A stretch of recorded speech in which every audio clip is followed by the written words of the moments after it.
what I wanted to say just to wrap things up, which is that if you want a preview of what it's like to have no protections for tenants in the city, these folks behind you are a small sampling.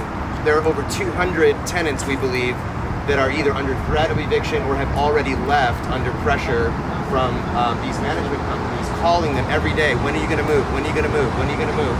And then offering them like $2,000 or $3,000, and then offering their neighbor $9,000, and then offering somebody else a different amount, trying to bait them into leaving their apartments so that they can do this flipping thing. $9,000 to these owners is like, that's, you know, just a drop in the bucket for what they're going to make when they flip these units and rent them out for twice the amount, half again the amount.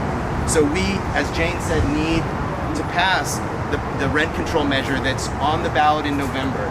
We've done all the work to collect the signatures, to place it on the ballot. Now we need folks to come out and vote yes when they get their ballots in the mail in October, and definitely before November 8th when the election ends this fall. And we are right now calling people on the phone, informing them about the measure. We're going to be knocking on doors, informing people about the measure, asking them for their support. So if you can volunteer, if you can come out and help us, even one day helps. But we won't have this protection if we don't work together in the next 3 months to pass this rent control measure. If we pass it, these folks here and so many others will have the right to return to their apartment once the major renovations are completed at the rent that they left the apartment. The lease will continue on their place. The bottom line, as so many people have mentioned here today, is that as far as the legal system and the social system in our community is concerned, these are not homes. These are investments. These are like stocks and bonds, only they make way more money than most stocks and bonds. And so people buy them so that they can make money. The people living inside of them, the lives that they have, the children that they have, the memories that they're making, none of that matters to them.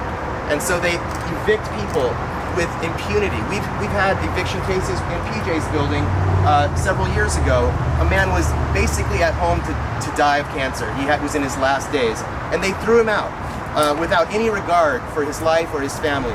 This is the kind of disregard.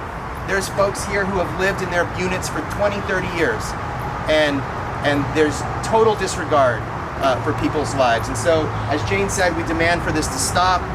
You heard all the demands, and we'd love to, we eagerly wait for their response. So that concludes our press conference today. If you want,